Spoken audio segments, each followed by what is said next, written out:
आज सुबह 11:30 बजे होगी बिहार की नई एनडीए सरकार की पहली cabinet meeting. CM Nitish Kumar की अध्यक्षता में होगी कैबिनेट की मीटिंग। बिहार में नई सरकार का गठन हुआ। 9वीं बार बिहार के मुख्यमंत्री बने नीतीश कुमार। नीतीश कुमार के साथ 8 मंत्रियों ने भी ली शपथ। बीजेपी प्रदेश अध्यक्ष सम्राट चौधरी, नेता प्रतिपक्ष रहे विजय सिन्हा को बनाया गया उप मुख्यमंत्री। राज्यपाल राजेंद्र विश्वनाथ आर्लेकर ने दोनों नेताओं को दिलाई पद और गोपनीयता की शपथ। शपथ ग्रहण के बाद बोले नीतीश कुमार, प्रधानमंत्री नरेंद्र मोदी का जताया आभार। नीतीश बोले, केंद्र और राज्य में एनडीए गठबंधन की सरकार होने से विकास कामों को मिलेगी गति। बिहार के मुख्यमंत्री नीतीश कुमार का बयान, इंडिया गठबंधन में नहीं हो रहा था कोई काम, अब मिल गई है मुक्ति, जहां पर थे वहीं पर आ गए। बीजेपी अध्यक्ष जेपी नड्डा बोले, नीतीश है बीजेपी के असली सहयोगी, उनके साथ लोकसभा चुनाव में हासिल करेंगे प्रचंड जीत। इंडिया गठबंधन पूरी तरीके से फेल। एबीपी न्यूज पर बोले बिहार के नए डिप्टी सीएम विजय सिन्हा, कहा बिहार में राम राज्य के लिए बदलाव था जरूरी, फिर से स्थापित हुआ सुशासन। बिहार के डिप्टी सीएम विजय सिन्हा का तेजस्वी यादव पर तंज, कहा तेजस्वी खिलाड़ी थे लेकिन अपने जीवन के खेल को खेल नहीं पाए, नई सरकार में मजबूती के साथ करेंगे काम। एबीपी न्यूज पर बोली बीजेपी नेता रेणु देवी, कहा गुंडे अब भाग गए नेपाल, नई सरकार के गठन के बाद बिहार से अपराधियों का सफाया होगा। बिहार में नई सरकार के गठन पर बोले राजीव प्रताप रूडी, जो बीजेपी के साथ अच्छा काम करेगा हम उसी के साथ रहेंगे। नई सरकार के गठन पर नीतीश को बधाई दी। बिहार के डिप्टी सीएम सम्राट चौधरी के पिता शकुनी चौधरी का बयान, जनता चाहेगी तो सम्राट सीएम भी बनेंगे, 20 साल की तपस्या का परिणाम। आरजेडी के राष्ट्रीय प्रधान महासचिव अब्दुल सिद्दीकी बोले कि नीतीश कुमार ने 9वीं बार पलटी मारी है, पलटी मारने के लिए उनको मिलना चाहिए भारत रत्न। बीजेपी खुद नीतीश पर भरोसा नहीं करती। बिहार के पूर्व डिप्टी सीएम तेजस्वी यादव का बयान, कहा इंडिया गठबंधन अभी भी मजबूत है, जनता देगी जवाब। नीतीश पहले भी आदरणीय थे और आज भी। बिहार के घटनाक्रम पर यूपी के मंत्री धर्मपाल सिंह ने कहा, नीतीश बीजेपी में आए हैं तो हमारी विचारधारा के साथ ही काम करेंगे। बिहार के डिप्टी सीएम बनते ही सम्राट चौधरी का दावा, बिहार में सभी सीटों पर होगी बीजेपी गठबंधन की जीत। लोकसभा चुनाव में जीत को लेकर पूरी तरीके से आश्वस्त। नीतीश सरकार में जेडीयू कोटे से मंत्री बने विजय कुमार चौधरी, शपथ ग्रहण के बाद बोले जब भी कोई जिम्मेदारी मिलती है उसे पूरी ईमानदारी के साथ निभाने की होती है कोशिश। बिहार के सियासी घटनाक्रम पर केंद्रीय मंत्री पशुपति पारस का बयान, कहा बिहार में होगा ज्यादा से ज्यादा विकास, केंद्र सरकार से मिलेगा पूरा सहयोग। आरपीआई प्रमुख रामदास आठवले का बयान, इंडिया गठबंधन का वही हाल होगा जो 14 और 19 में हुआ था। ममता केजरीवाल ने भी अकेले लड़ने का किया ऐलान। यूपी के कैबिनेट मंत्री संजय निषाद का नीतीश कुमार को लेकर बयान, कहा नीतीश ने बिहार की जनता के हित में लिया फैसला, अपनी सोच और विचारधारा में किया बदलाव। सम्राट चौधरी के डिप्टी सीएम बनने पर समर्थकों में खुशी की लहर, परिजनों को बधाई देने के लिए पहुंचे लोग, आतिशबाजी और पटाखे जलाकर खुशी जाहिर की। नीतीश कुमार के 9वीं बार सीएम बनने पर समर्थकों में खुशी है। कटिहार में जेडीयू कार्यकर्ताओं ने जुलूस निकालकर मिठाइयां बांटी, पटाखे जलाए। बिहार में एनडीए की सरकार बनने पर बीजेपी कार्यकर्ताओं ने मनाया जश्न। पटना में बीजेपी कार्यकर्ताओं ने गुलाल लगाकर बधाई दी, मिठाइयां भी बांटी। नीतीश का आरजेडी से नाता तोड़ने पर आरजेडी कार्यकर्ताओं में गुस्सा, राबड़ी आवास के बाहर इकट्ठा हुए कार्यकर्ता, नीतीश कुमार के खिलाफ की नारेबाजी। बिहार के हाजीपुर में आरजेडी कार्यकर्ताओं का प्रदर्शन, नीतीश कुमार के खिलाफ जाहिर किया आक्रोश। एनडीए में शामिल होकर सरकार बनाने पर लगाया वादा खिलाफी का आरोप। बिहार में एनडीए सरकार के गठन पर बोले जगत गुरु रामभद्राचार्य, कहा नीतीश को वहां नहीं मिल रहा था सम्मान, पलटू राम अब राम जी के चरणों में पलट गया। कांग्रेस नेता आचार्य प्रमोद कृष्णम का बयान, नीतीश कुमार का इंडिया गठबंधन को छोड़कर जाना दुखद, अब मुझे नहीं लगता गठबंधन नाम की बची है कोई चीज। बिहार के सियासी घटनाक्रम पर बोले कांग्रेस अध्यक्ष मल्लिकार्जुन खड़गे। नीतीश कुमार ने गठबंधन के लोगों को अंधेरे में रखा, लालू यादव ने पहले ही जताई थी आशंका। नीतीश कुमार का इंडी गठबंधन से नाता तोड़ने पर शरद पवार का बयान। पिछले 10 दिनों में कभी नहीं लगा कि नीतीश ऐसा कदम उठाएंगे। बिहार की जनता सिखाएगी नीतीश को सबक। असदुद्दीन ओवैसी ने बिहार के पूर्व डिप्टी सीएम तेजस्वी यादव को भी आड़े हाथों लेते हुए कहा, आपने भी तो हमारे 4 विधायक तोड़े थे, अब कैसा लग रहा है। कहा कि जो खेल खेलने वालों के साथ हो गया अब खेला। बिहार में सियासी फेरबदल को लेकर एआईएमआईएम चीफ असदुद्दीन ओवैसी ने कहा, नीतीश कुमार ने जनता को दिया धोखा। कहा वो तो अब नाम के सीएम होंगे, उन पर भरोसा नहीं करेगी जनता। कहा बिहार की जनता से वो माफी मांगे।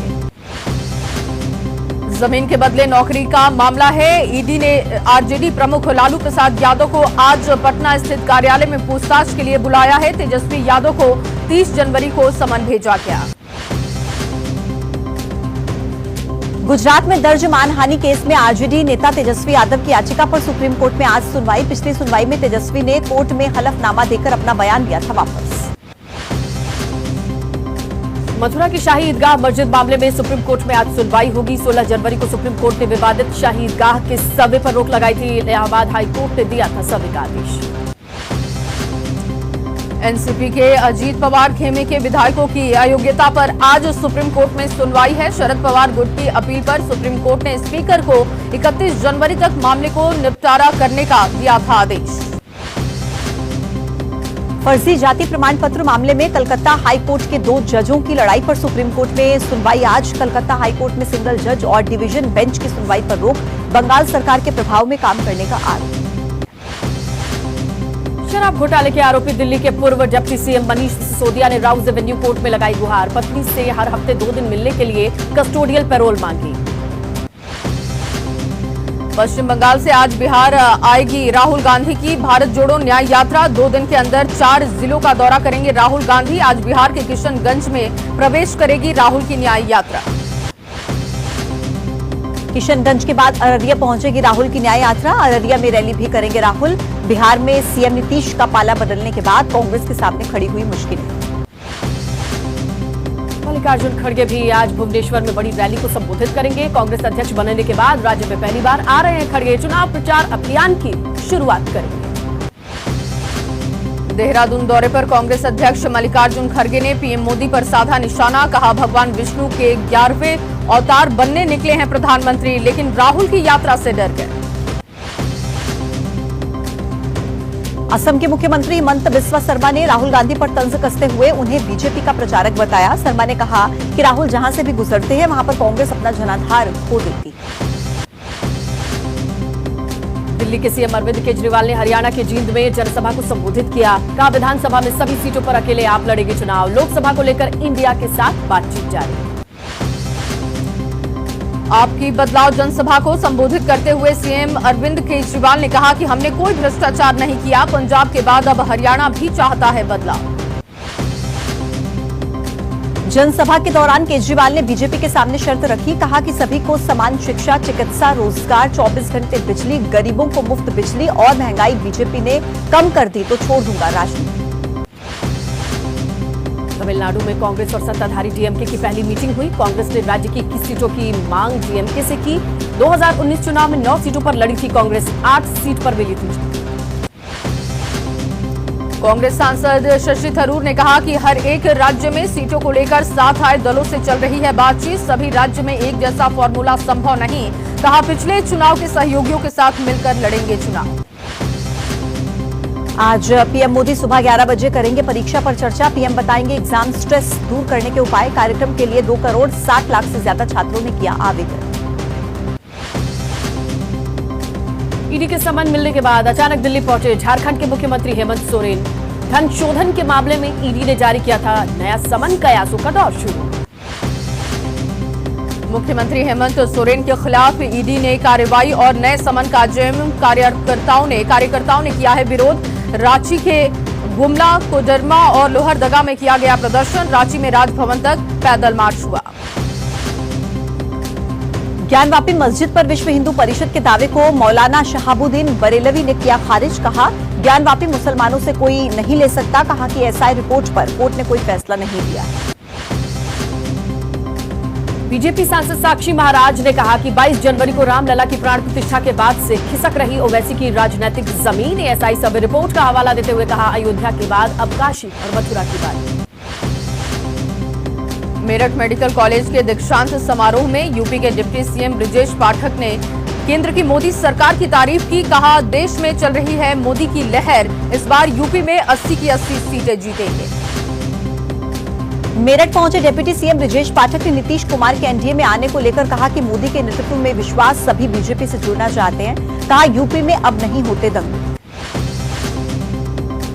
ब्रजेश पाठक ने अखिलेश यादव पर तंज कसा। कहा कि समाजवादी पार्टी की सरकार के दौरान हुई गुंडागर्दी को भूलेंगे नहीं लोग। कहा, पड़ोसी मुल्क आंख दिखाएगा तो लखनऊ में बन रही ब्रह्मोस जवाब देगी। यूपी के सीतापुर में आयोजित जनसभा को संबोधित करने पहुंचे सुभाषपा अध्यक्ष ओपी राजभर। बाल बाल बचे, अचानक मंच का पिछला हिस्सा टूटा, कई कार्यकर्ता गिरे। राजस्थान के उदयपुर में पकड़ा गया फर्जी अफसर। खुद को आईपीएस अफसर बता रहा था सुनील सांखला। फर्जी पहचान पत्र दिखाकर लिया था कमरा। शिकायत के बाद पुलिस ने 4 आरोपियों को लिया हिरासत में। छत्तीसगढ़ के बिलासपुर में हेडमास्टर का वीडियो वायरल। बच्चों को हिंदू देवी देवताओं को न मानने की शपथ दिला रहा था। हेडमास्टर के खिलाफ मामला दर्ज किया गया, गिरफ्तारी की। जम्मू कश्मीर के सांबा में पेट्रोल पंप पर हादसा हुआ। राजपुरा तहसील इलाके में पेट्रोल पंप पर आग लग गई। आग की सूचना से अफरा तफरी का माहौल। फायर ब्रिगेड ने पाया आग पर काबू। सीतापुर में फार्म हाउस के अंदर घुसा बाघ। बीजेपी नेता मुनिंदर अवस्थी का बताया जा रहा है फार्म हाउस। बाघ की दस्तक से ग्रामीणों में दहशत। आज दिल्ली के विजय चौक पर आयोजित होगा बीटिंग द रिट्रीट समारोह। 75वें गणतंत्र दिवस के समापन कार्यक्रम में तीनों सेनाओं का बैंड ट्रेडिशनल बीट के साथ मार्च कर राष्ट्रपति को करेगा सैल्यूट। बिहार का एक शख्स अपने माता पिता को पालकी में बिठाकर अयोध्या पहुंचा। रामलला के दर्शन कराने के लिए ये यात्रा की लोग बता रहे हैं कलयुग का श्रवण कुमार।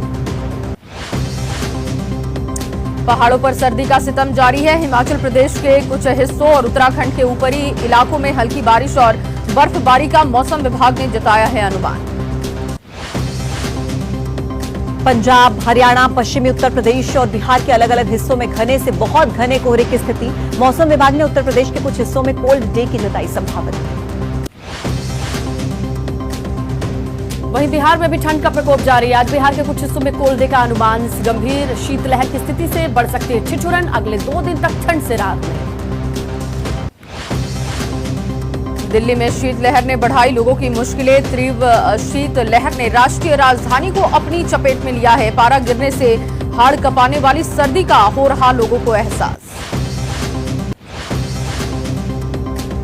जम्मू कश्मीर के गुलमर्ग में ताजा बर्फबारी हुई। गुलमर्ग बर्फ की चादर में ढक गया है। बर्फबारी का खूबसूरत वीडियो सोशल मीडिया पर वायरल। मौसम का मजा लेते दिखे पर्यटक। भारी बर्फबारी और ठंड के बीच गुलमर्ग में 2 डिग्री सेल्सियस तक लुढ़का पारा। पारा गिरने से ठंड बढ़ी। बर्फबारी के मजे के लिए पहाड़ों का रुख कर रहे सैलानी। गुलमर्ग में हैवी स्नोफॉल के बीच सैलानियों की संख्या में लगातार हो रहा इजाफा। पर्यटकों की उमड़ रही है भीड़। होटल व्यवसायियों के खिले चेहरे। कश्मीर घाटी के गुलमर्ग में हर जगह बर्फ ही बर्फ आ रही नजर। बर्फबारी और कोहरे के चलते हाईवे पर बसों और गाड़ियों की कम हुई रफ्तार। बर्फबारी का सुंदर नजारा कैमरे में कैद। गांधरबल में सोनमर्ग पर्यटक रिजॉर्ट में लंबे इंतजार के बाद सीजन की पहली बर्फबारी। हल्की बर्फबारी से हाईवे, आसपास के होटल, दुकान और छत मैदानों पर भी बर्फ की चादर। पहाड़ों पर ठंड और बर्फबारी का अलर्ट है। गिलगित बाल्टिस्तान और मुजफ्फराबाद, लद्दाख और जम्मू कश्मीर में हल्की से मध्य बारिश और बर्फबारी की संभावना है। मौसम विभाग ने बारिश और बर्फबारी का अलर्ट जारी किया। अंडमान और निकोबार द्वीप समूह में हल्की से मध्यम बारिश के साथ 1 या 2 स्थानों पर भारी बारिश की भी संभावना। साल के पहले महीने के खत्म होने से पहले सैलानियों की उमड़ी भीड़। पूर्वी राज्यों में भी मौसम विभाग ने बारिश का अनुमान जताया है। तमिलनाडु, सिक्किम, असम, अरुणाचल प्रदेश में 1 या 2 जगहों पर हल्की से बहुत हल्की बारिश की संभावना। मौसम हुआ सुहावना। इंग्लैंड ने पहले टेस्ट में भारत को 28 रन से हरा दिया है। टीम इंडिया को जीत के लिए 231 रनों का लक्ष्य मिला था, लेकिन टीम इंडिया 202 रन पर सिमट गई। इसी जीत के साथ इंग्लैंड की टीम ने सीरीज में 1-0 की बढ़त बना ली है। भारत के खिलाफ चौथी पारी में इंग्लैंड के लिए टीम टॉम हार्टली ने 7 विकेट लेकर हार के मुंह से इंग्लैंड निकालकर जिता। टेस्ट मैच में इंग्लैंड ने टॉस जीतकर पहले बल्लेबाजी का फैसला किया। इंग्लैंड ने पहली पारी में 246 रन बनाए। जवाब में भारत ने 436 रन बनाकर 190 रन की बढ़त बनाई, फिर भी मैच गंवा दिया। दूसरी पारी में इंग्लैंड ने 420 रन बनाए और भारत के सामने 231 रन का लक्ष्य रखा। इसके जवाब में टीम इंडिया 202 रन पर सिमट गई और मैच हार गई। स्पिन के जाल में फंसी भारतीय टीम के हाथ से जीत निकल गई। इंग्लैंड की दूसरी पारी 420 रनों पर सिमट गई। दूसरी पारी में इंग्लैंड के लिए ओली पोप ने शानदार 196 रन बनाए। पोप ने 278 गेंदों का सामना किया, 21 चौके लगाए। पोप के अलावा बेन डकेट ने 47 रनों का योगदान दिया। टेस्ट क्रिकेट में टीम इंडिया के नाम दर्ज हुआ शर्मनाक रिकॉर्ड। टेस्ट क्रिकेट में पिछले 10 सालों में 4 में से 3 बार 200 से अधिक रन के लक्ष्य का पीछा करते हुए मिली हार। इस जीत के साथ ही इंग्लैंड ने 5 मैचों की टेस्ट सीरीज में 1-0 की लीड ले ली है। दोनों टीमों के बीच दूसरा टेस्ट मैच फरवरी में विशाखापत्तनम में खेला जाएगा।